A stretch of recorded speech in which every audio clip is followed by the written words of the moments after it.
Okay, so this is question 5 for anybody that's doing their design project at level 3. We're going to also touch on level 4 design, just so that you get an idea of the slight differences between the two, but this is a good recap and refresher for anyone that's about to do the level 4 design.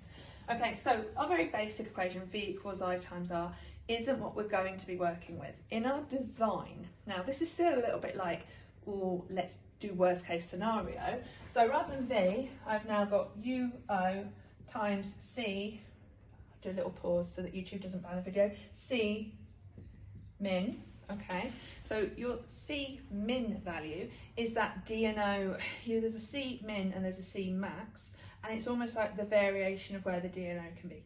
The reason we use the minimum in this equation is because we're electricians, we're doing worst case scenario. Okay, so we're going to call it roughly equals to, and I'll come back to that in a moment.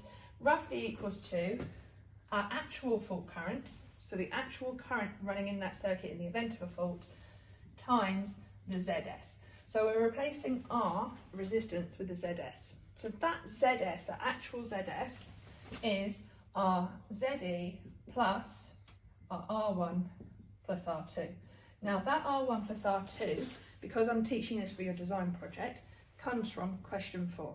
Okay, so Appendix I in your on-site guide is how you're going to get that R1, R2. So basically what we're going to look at is rearranging this equation to get that fault current. That is going to help us to then put that into that equation, the adiabatic equation, to get our S. Start by rearranging this equation. So I want this one on its own, okay? So because I want this one on its own, sorry about the sound effects in the background. So I'm going to divide this by the ZS, the actual ZS. Now, because I want my equation to stay straight, I'm going to also divide that by ZS, okay? So rewriting this, I've now got UO times C min roughly over ZS, sorry, equals the actual fault current, the amount of current, the amount of heat that's going to flow in the event of a fault. Now, this is important to us to know the actual amount of current given the actual amount of ohmic resistance and impedance in a worst case scenario situation. The reason this is important because I want to now know what the minimum cross-sectional area I can have for my circuit protective conductor is, okay? So this is actual real life, okay? So this I, let's work out UO times C min is 230 times 0.95. So 0.95, if I was to times it by 1, it would be the same. It's like saying 100%. 0.95 is saying 95%. So basically we're saying it's like 5% rubbish, okay? So it's 5% less efficient than it was before. Now this equals 218.5 volts over our actual ZS. So we could make up a ZS that might be realistic. Let's go for 0.85 on that circuit. And then we're saying it roughly equals Ri. Now the only reason I'm saying roughly is because this C min value is a movable feast, okay? So 218.5 volts is the worst case scenario, is the movable feast. Okay, so that's come out with a current of 257.06 amps. So that is the actual current that will flow when the voltage is at its lowest, if you like, in terms of its fluctuation, okay? So now, let's now input this into the next equation. Now you might think that you could just put your time as 0.4 because of the maximum disconnection times that you've got here. You've got a nominal voltage less than 230, a TN system AC. So you might think 0.4 would make sense. However, because our actual fault current is going to far exceed what the maximum breaking is going to be, so say we had it on a 16 amp, it's going to exceed 160 amps. So that 0.1 seconds is the actual disconnection time. Now, you can, for a level 3, see clearly here, we've got our 16 amps, and we've got 100, big jump to 200, littler jump to 3, 4, 5, etc. So you can clearly see that is 0.1 seconds. If when you're doing your level 4, however, what you might want to do is instead think about the manufacturer. So when you're level 4, you're going to be asked to choose a manufacturer. So say you went for Hager or Schneider, they all have their own manufacturer data, and you will reference that time current curve for there.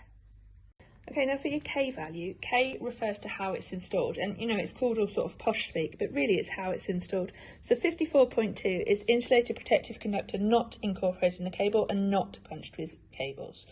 54.3 is values of K protective conductor incorporated in a cable or bunched. So this could be your twin and earth, this could be your singles, this could be, you know, other things like that. Okay. Now, table 54.4 is the sheath of the armour cable. So if you're using it incorporated, this is the one it's going to be. 70 degrees C thermoplastic, it's copper, the value is 115. It's only 103 when it's over like a certain cross-sectional area of 300 mil. So 115 is the value of K you're going to use. This is your last step of question 5. This is the bit where people sometimes start. So they might put, rather than the actual fault current, they might put whatever the braking capacity is. You know, like if it's a type B, it'd be 5 times whatever the rating. If it's a type C, they might go for 10 times. You then get a little bit of problems because that's not always exactly accurate. You might put 0.4 because that's the maximum permitted disconnection time. This way is more accurate and is more suitable for a level 3. Again, if it's level 4, you'd have your manufacturer's data to either back that up or, you know, clarify it that little bit more. So 115, we saw where we got that from. This is just what that top row is. Now, one thing I will really point out is where that divide line is. Okay, so here I've tried to highlight it by putting it in brackets so that you can see that I must do those things before I can then square root it. Okay, once I have square rooted it, I've got 81.29. I can then divide by 115. I would definitely urge breaking it down. I know for some of you, you might be really good at maths. You might be good with your calculator and you can put all of that in one sort of expression in your calculator. But if not, take your time and break it down. Now, the very final thing that I'm going to want from you is whatever your reading is, because bearing in mind, this is based on your actual R1, R2, your actual ZE. Okay, so that design project is going to look different for all of you. So that 0.71 mil is just what I happen to have got because I guessed a ZS, I made a ZS up.